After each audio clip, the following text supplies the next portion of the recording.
Portrait photography is easily one of the most difficult forms of photography out there. In addition to having control your exposure and the light, you also throw in the factor that you have a subject that you need to really bring out their natural emotion, at least if you want a good portrait. And some really good tips to get a good portrait, aside from lighting it well and composing it well, is to loosen your subject up and get them to laugh and get them to relax. This portrait in particular, I told the subject that I didn't have a memory card in my camera and was still setting up, so she was still loose and she was still relaxed, and I was able to bring out this really beautiful smile. Once I actually told her I had a memory card in there, she tightened up a lot and tensed up, and I didn't get as great pictures, but thankfully I was able to get this before the fact. This is another example of a portrait. This was just shot with a single light, really powering the face and really giving it a poppy look.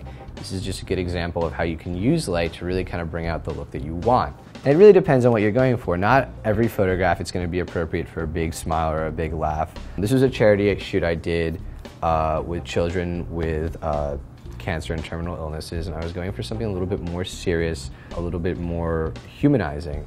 And I spent a long time with this girl, and we just talked and got really comfortable with each other, and that's how I was able to kind of just bring out this very natural emotion. A good portrait photographer can get people to trust them. They're going to trust that you're going to come back with a good photograph, and that's just a really important skill to have, and it's really hard to learn, and it takes a lot of time and a lot of patience and a lot of practice. But once you get it, once you can make people comfortable and you understand the lighting, you'll be able to take great portrait photographs.